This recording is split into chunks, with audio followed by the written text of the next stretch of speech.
오늘 이 자리 가운데 하나님의 말씀의 영이신 성령께서 우리와 함께 하시는 줄로 믿습니다. 그것은 예수님께서 약속하신 그 약속 때문입니다. 마태복음 18장 20절 말씀이죠. 두세 사람이 내 이름으로 모인 곳에 나도 그들 중에 있느니라 하신 그 말씀의 약속이 오늘 이 자리에 응하였는 줄로 믿습니다. 여러분은 어떠한 마음을 가지고 이 자리에 오셨습니까? 예배의 기대와 하나님을 만나기를 갈망하는 마음들을 가지고 이 자리에 나오셨습니까?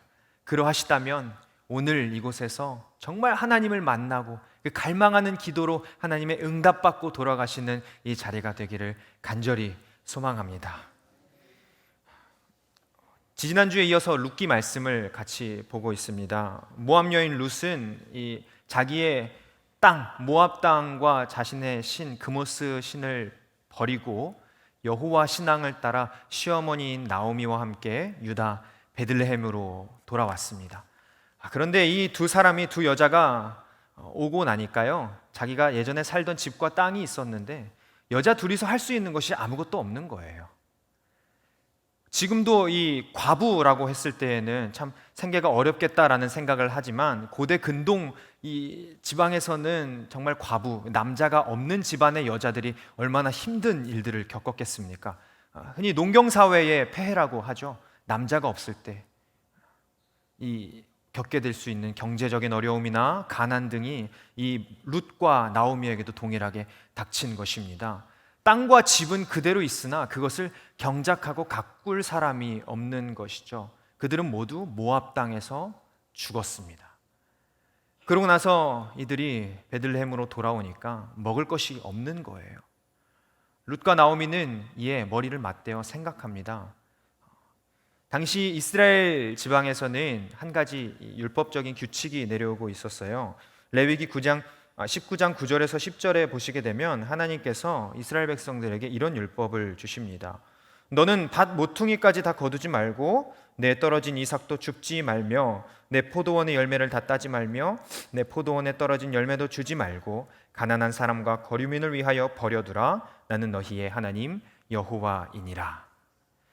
나오미가 보니까요, 마침 자기네 친족 엘리멜렉의 이 친척인 보아스라고 하는 사람이 재력도 있고 유력하고 여호와를 경외한다 하는 소문을 들었습니다. 그런데 이 사람의 보리밭이 마침 집 근처에 있는 거예요. 그래서 이 율법 말씀 하나 의지하여서 나오미가 룻을 보냅니다. 룻이 그곳에 가서 레위기 19장 9절에서 10절 말씀에 의지하여 그곳에 떨어져 있는 이삭, 거류민과 나그네와 가난한 자들을 위하여 이 보아스가 남겨둔 보리 이삭을 주어서 자기 시어머니 나오미와 먹고 마시는 것이죠. 며칠을 그렇게 하고 있으려니 보아스가 이 사실을 보지 않았겠어요. 그래서 자기 사환들에게 물어봅니다. 저 소녀가 새로 온 여자인 것 같은데 우리나라 사람이 아닌 것 같은데 저 여자가 누구냐? 저 소녀가 누구냐? 사환들이 이미 다 알고 있는 거죠. 엘리멜렉, 당신의 친척인 엘리멜렉의 그 부인 나오미가 모압 땅으로 떠나서 남편과 아들들은 다 죽고 한 명만 데리고 왔는데 그게 바로 저 모압 여인 자신의 자부, 며느리 룻입니다. 그런데 그 며느리가 자기 시어머니와 남겠다고 선택하여서 여호와 신앙을 따라 이스라엘에 돌아왔는데 어머니와 먹을 것이 없어 우리 밭에서 보리 이삭을 줍나이다. 보아스가 들어서 생각하는 거죠. 기특한 며느리구나. 기특한 아이구나. 그래서 이렇게 말합니다. 저 아이가 보리 이삭을 잘 주울 수 있도록 너희가 보호해주고 너희와 같이 식사도 하고 너희가 기로운 물을 마시게 하고 저 아이를 위해서 특별히 더 따로 챙겨주라. 보아스가 사환들에게 이런 명령을 내린 거죠. 전문 용어로 꼬신다고 하는 말입니다. 룻이 그래서 다른 밭에 가지 않고 보아스의 밭에서 보리 이삭을 계속해서 줍습니다. 그리고 보아스의 사환들이 기로운 물을 마시고 보아스의 사환들이 해온 음식을 같이 나누어 먹게 되는 것입니다. 룻이 그러고 이제 나오미에게 가서 이야기하는 거예요. 시어머니에게 가서 보아스라는 사람의 밭에서 보리 이삭을 주었는데 그 보아스라는 사람이 자기에게 이러이러한 친절을 베푸더이다 라고 나오미에게 이야기를 한 거죠. 시어머니 나오미가 자세히 알아보니 이 보아스는 그 지방 유대 베들레헴에서 유력한 자로서 엘리멜렉, 자기 남편이죠, 시아버지 엘리멜렉의 친척이었던 것입니다. 이스라엘 백성들의 이제 풍습, 여러 가지 법들이 있습니다. 그 법들은 전부 모세가 하나님께로부터 받은 십계명이나 그리고 이후에 모세가 저술한 레위기의 여러 가지 정결법과 생활법들에 따라서 이루어진 법에 관한 풍습들인데요. 레위기 25장 25절에 보게 되면 기업 물을 자에 관한 법을 설명하고 있습니다. 이렇게 이야기합니다. 만일 내 형제가 가난하여 그의 기업 중에서 얼마를 팔았으면 그에게 가까운 기업 물을 자가 와서 그의 형제가 판 것을 물을 것이요. 여기서 기업은요, 그 사람의 생계와 직결되는 재산이나 물건이나 땅을 이야기합니다. 특별히 농경사회에서는 땅 맞이기가 너무나 중요하죠. 그래서 이 기업, 이 땅, 자신의 생활 기반이 되는 기업을 팔아야 할 처지에 있다라는 건 무엇을 의미하는 것이겠습니까? 정말 가난해서 이거라도 팔지 않으면 생계가 유지될 수 없다라는 것이죠. 그러나 그걸 팔게 되면 더 큰 문제가 발생합니다. 무엇이죠? 생계를 더 이상 유지할 수단이 없는 거예요. 이 기업, 나의 마지막 보루, 내가 가져올 수 있는 나의 생계 유지 수단 최후의 방법을 팔 정도로 가난한 형제가, 친척이 너에게 있으면 네가 그것을 사서 물러줘라.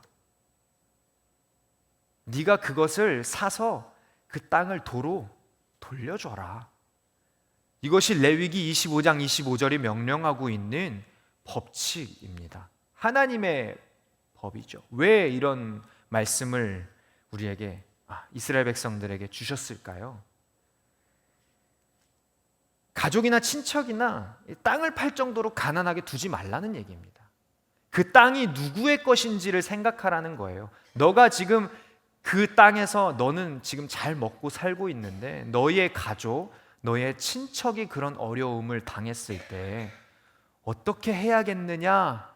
네가 당연히 도와야 하지 않겠느냐 하는 이 동정의 마음을 촉구하는 것입니다. 서로 생계를 도와서 챙기라는 것이죠. 너 혼자 먹고 살지 말아라. 이것이 바로 기업 물을 자, 히브리어로 고엘이라고 부르는 법입니다. 매우 중요한 부분입니다. 고엘은 기업 물을 자라는 뜻이랑 또 구속자라는 뜻을 가지고 있습니다. 나오미가 베들레헴에 다시 룻과 함께 돌아왔어요. 자기가 돌아왔을 때 경작할 수는 없지만 자기가 가지고 있던 자기 집안에 속한 땅과 집이 남아 있었습니다.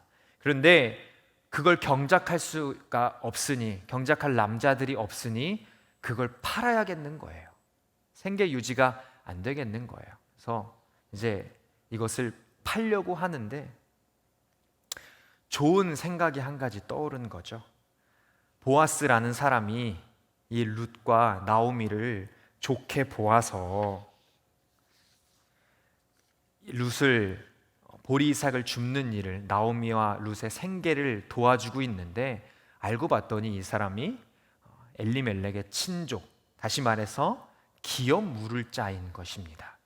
그래서 나오미는 룻과 함께 한 가지 계책을 이제 살피게 되는 것이죠. 바로 보아스가 이 기업 물을 자가 되어달라고 보아스에게 부탁하는 일이었습니다. 그래서 나오미가 한 가지 작전을 짭니다. 룻을 밤에 보아스가 자는 침소로 보내요. 룻 보고 가서 가만히 그의 발치 이불을 들고 거기에 서서 보아스가 깰 때까지 기다려라 하고 이야기를 합니다. 그러고 나서 보아스가 너에게 할 말을 이르리라 하고 이야기하는 것이 3절의 말씀, 3장의 말씀이죠. 하여튼 그렇게 이 룻이 시어머니 나오미의 명령에 잘 순종을 했어요. 과부가, 그것도 이 여자 혼자의 몸으로 남자가 있는 침소에 들어가는 일은 지금도 굉장히 민망하고 꺼림칙한 일인데 고대 근동 사회에서는 얼마나 민망하고 수치스러운 일이었겠습니까? 특별히 이 과부의 수절을 굉장히 중요하게 생각했던 고대의 법에 의하면은 이거는 룻을 완전 돌로 쳐도 무방한 일이었던 것이죠. 그런데 룻이 그 수치와 민망함을 이기고 보아스에게로 갑니다. 그래서 그 발치 이불을 들고 보아스가 깨기를 기다리는 거죠. 보아스가 잘 자고 있는데 뭔가 이상한 거예요. 발치에 누가 분명히 이불을 덮고 잤는데 발이 이상하게 시린 거예요. 그래서 눈을 딱 떴더니 깜짝 놀란 겁니다. 웬 여자가 자기 발치에 이불을 들고 자기를 이렇게 쳐다보고 있어요. 굉장히 깜짝 놀라게 되는 거죠. 보아스가 이야기합니다. 너가 누구냐? 나에게 무엇을 원하느냐? 그랬더니 룻이 이제 이야기하는 것입니다. 3장 9절입니다. 3장 9절 함께 읽어보도록 하겠습니다. 시작. 가로되 내가 누구뇨? 대답하되 나는 당신의 시녀 룻이오니 당신의 옷자락으로 시녀를 덮으소서. 당신은 우리 기업 물을 자가 됨이니이다. 당신의 옷자락으로 시녀를 덮으소서라고 이야기하는 겁니다. 룻이 지금 사실은 이방 여인으로서 행할 수 없는 일을 하고 있는 거예요. 발치 이불을 들고, 그것도 여자가 외간 남자의 침소에 들어가서 그가 깰 때까지 기다렸다가 당신의 시녀이오니라는 말을 보아스에게 하는 것이죠. 당신의 옷자락으로 나를 덮으소서, 나를 책임져 달라는 이야기입니다. 나의 생계를 당신에게 맡긴다는 이야기입니다.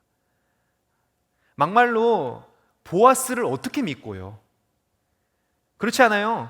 남자의 침소, 혼자 있는 그 침소에 아무도 모르게 들어가서 시녀 룻이오니 당신의 옷자락으로 나를 덮으소서 했는데 보아스가 정말 나쁜 마음을 먹으면 어떻게 해요? 그런데 룻은 그것을 감내하면서, 그 수치를 감수하면서 보아스에게 가서 이렇게 이야기하는 거죠. 당신은 우리의 기업 물을 자가 됨이니이다. 충격적인 고백이죠. 다짜고짜 자기를 책임져 달라는 겁니다. 보아스가 얼마나 놀랬겠어요. 그러나 그는 이 모든 것을 예상하고 있었다는 듯이 룻을 안심시키며 모든 것을 자신이 책임지겠노라, 기업 물을 자가 되겠노라 약속하게 되는 겁니다. 그런데 한 가지 문제가 있었습니다. 보아스보다 사실 기업 물을 자의 순번이 더 높은 친족이 있었던 것이죠. 그래서 보아스는 그 문제를 먼저 해결하고자 그 지방에서 재판을 벌이게 됩니다. 보아스가 주재한 이 재판에서 기업 물을 자 첫 번째 순번인 자가 이제 나와서 이야기합니다. 나는 기업 물으려면 내가 손해를 보아야 하니 그들의 고엘 기업 물을 자가 되지 못하겠다. 그러니 당신이 기업을 물러주십시오.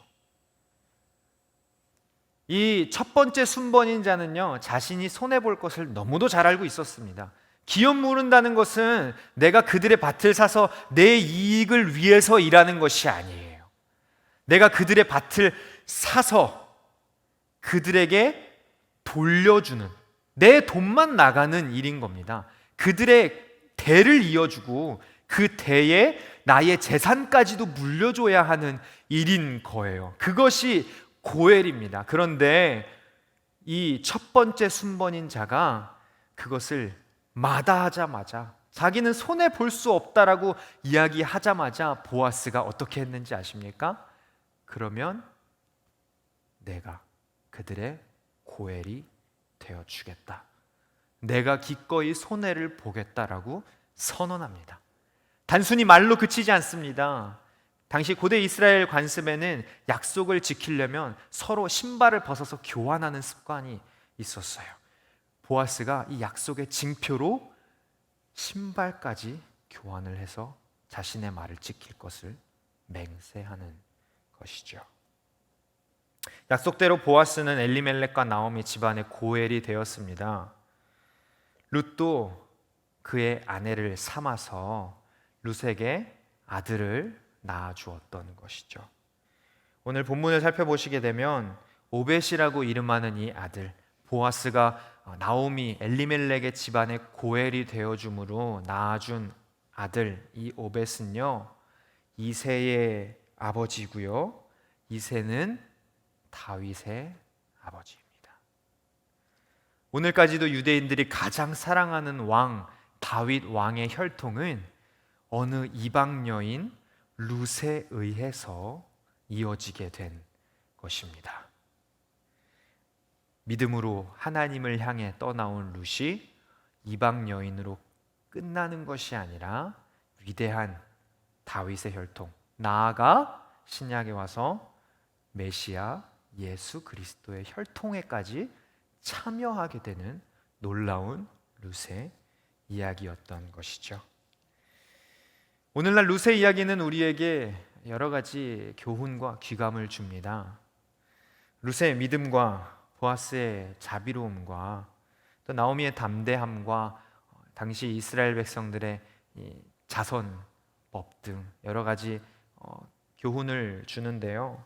저는 오늘 여러분과 단 한 가지에 대해서 나누려고 합니다. 바로 보아스가 했던 일, 기업 물을 자 이 고엘에 관한 이야기입니다. 룻이 보아스를 찾아갔을 때 그의 마음이 어땠을까요? 보아스가 만약 나쁜 마음을 먹고서 당신의 시녀입니다. 옷자락으로 나를 덮으소서라고 이야기했을 때 보아스가 어디 남의 침소에 들어오느냐? 너는 과부로서 정절을 지키지 못했느니라 하고 이제 칼로 베었다라고 생각을 해보세요. 그러면 어떻게 되는 겁니까? 와장창 끝나는 것이죠. 그런데 그 죽을 수도 있는 위험을 무릅쓰고 룻이 보아스의 침실로 들어갈 수 있었던 것은 단 한 가지 믿음이 있었기 때문입니다. 그녀가 고백했던 것은요, 당신이 우리 기업 물을 자가 됨이니이다. 당신이 우리의 고엘이 되시기 때문에 나는 이 위험을 무릅쓰고 지금 당신에게 옷자락을 덮어달라고 요청하러 들어왔습니다. 나를, 우리 가정을, 나의 시어머니를 책임져 주십시오. 룻의 믿음의 여정을 살펴보게 되면 참으로 여러 가지 어려움들과 이 고난 속에서도 대단한 믿음을 가지고 있었다라고 밖에 설명할 수가 없습니다. 그녀가 떠나왔던 모압 땅에서 본토 친척 아비집을 떠나 하나님 나라 유대 땅으로 떠나왔던 것처럼 그녀는 지금 나오미와 엘리멜렉의 집에서 다시 한번 떠나서 보아스의 기업으로 들어가기를 원하고 있는 것입니다. 그가 반드시 우리의 기업을 물러주리라고 생각했던 것이죠. 믿었던 것이죠. 나오미와 함께 베들레헴에 모압 땅을 떠나 베들레헴으로 올 때에 룻이 고백했던 고백을 기억하십니까? 어머니의 하나님이 나의 하나님이 되시며 어머니의 백성이 나의 백성이 되리이다 고백했던 그 고백이 지금 여기서 다시 한번 보아스에게로 들어가는 것입니다. 당신의 옷자락으로 시녀를 덮으소서, 책임져 주시옵소서. 당신은 나의 기업 물을 자가 됨이니이다. 사랑하는 여러분, 이 보아스와 룻의 이야기를 묵상을 하면서 머릿속에 굉장히 저를 괴롭히던 문제가 있었습니다. 예배 가운데에 정말 하나님의 기름 부으심이 있었으면 좋겠다. 오늘 우리가 찬양한 것처럼 예배에 하나님의 임하심이 있었으면 좋겠다라는 너무 간절한 갈망을 가지고 있었어요. 그런데 그것을 위해서 기도하면서 또 묵상하고 일주일 내내 고민하면서 정말 깊이 깨달은 한 가지의 일, 이 룻의 이야기를 묵상하며 하나님께서 마음에 주신 한 가지 일은 이 예배를 위해서 너가 무엇을 했느냐였습니다. 예배의 폼을 바꿉니다. 형식을 막 바꿨습니다. 그런데 이 바꾼 형식들에 대해서 어떻게 돌아갈까를 생각을 정말 많이 했어요. 그런데 그 바뀐 예배 폼, 이 예배 안에서 정말 하나님께서 일하시기를 간구했는지는요, 돌아보게 되면 사실 잘 모르겠습니다.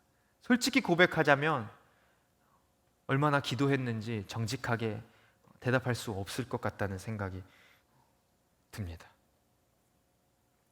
사랑하는 여러분, 우리가 생각하고 우리가 살아가는 이 일들, 우리의 삶에 대해서 우리의 손으로 책임지고자 합니다. 우리의 손으로 다 해결하고자 해요. 우리가 기도하는 이유들도 사실은 그런 이유들이 많은 것 같아요. 하나님, 나에게 이 일들을 해결할 힘을 주십시오. 이 일들을 헤쳐나갈 능력과 이 일들을 헤쳐나갈 지혜를 주십시오 하고 기도하지만 정작 그것을 내 손으로 내 힘으로 해결하려고 할 때가 얼마나 많은지 모르겠어요. 그런데 오늘 룻과 보아스의 이야기를 보십시오. 보아스가 나쁜 마음을 먹었으면 어쩌게요. 그런데 그럼에도 불구하고 룻은 당신이 우리의 기업 물을 자가 된다 하는 그 사실 하나 가지고 철저히 자신의 생명과 수치와 민망함과 목숨을 보아스에게 내어놓는 것이죠. 오늘 우리는 얼마나 우리의 삶과 우리의 민망함과 수치들과 우리의 인생을 하나님 앞에 내어놓고 있습니까?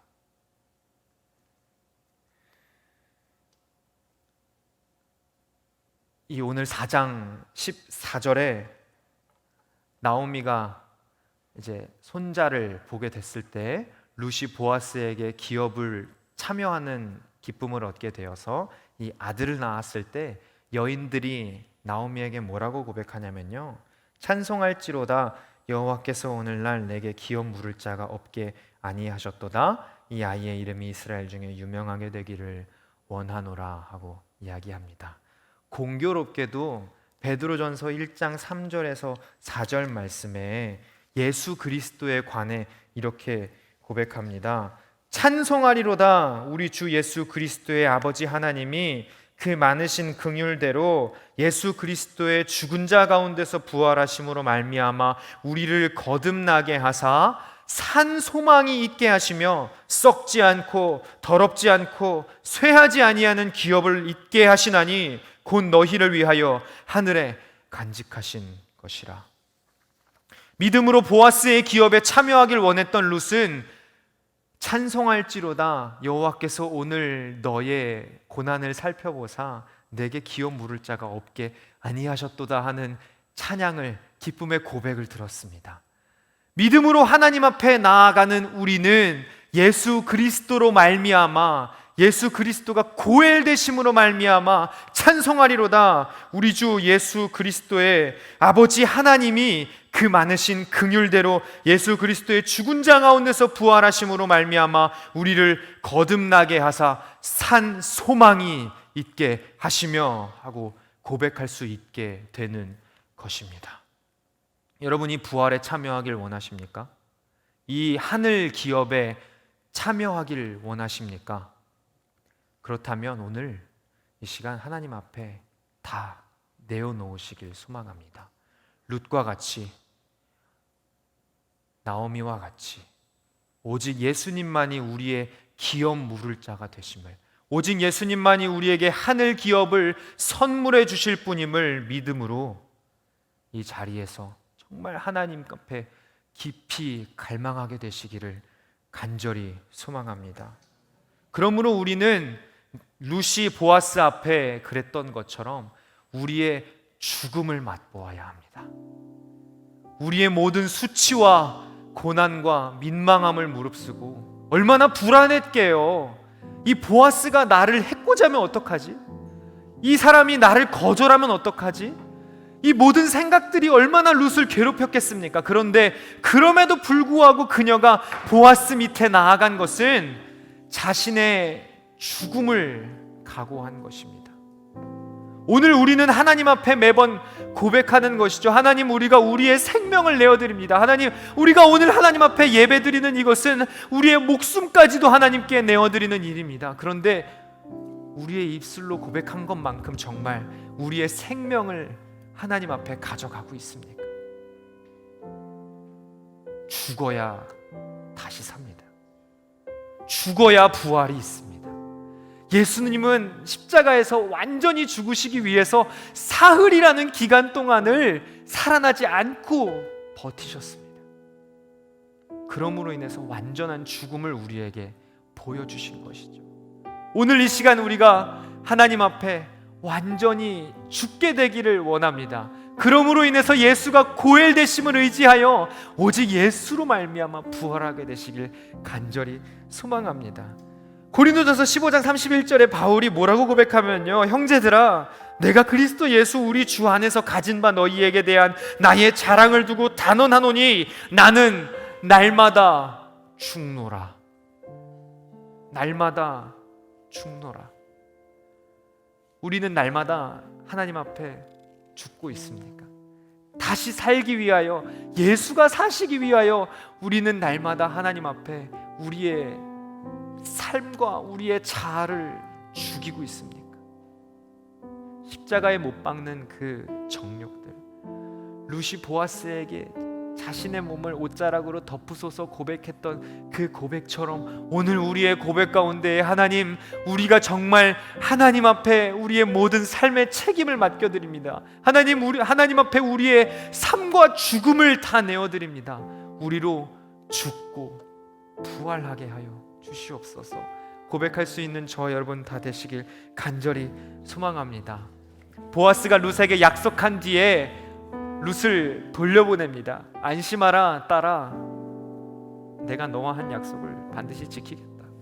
며칠 동안 보아스가 재판을 열 동안 소식이 없어요. 룻이 시어머니에게 가서 이 일들을 이야기한 거죠. 보아스에게 이러한 이야기들을 했다. 근데 그가 이렇게 약속을 해 주었다.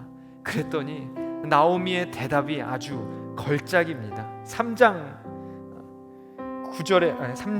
17절에 18절입니다. 죄송합니다. 3장 18절에 된 말씀 우리 같이 합독하도록 하겠습니다. 시작. 이에 시모가 가로되 내 딸아, 이 사건이 어떻게 되는 것을 알기까지 가만히 앉아 있으라. 그 사람이 오늘날 이 일을 성취하기 전에는 쉬지 아니하리라. 오늘 나오미의 이 고백이 우리 가운데에 임하기를 소망합니다. 하나님께서 우리가 구하는 것을 이미 알고 계십니다. 이미 약속하셨습니다. 우리 가운데에 부활을 선포하시기 위하여 사흘을 기다리게 하셨습니다. 예수님이 기다리신 그 사흘 동안 우리는 이렇게 고백하는 것이죠. 그가 이 일을 성취하시기까지 쉬지 아니하시리라. 쉬지 아니하시리라. 오늘도 쉬지 않으시는 하나님 앞에 갈망함으로 기도하며 나아가게 되는 저와 여러분 다 되시길 간절히 소망합니다.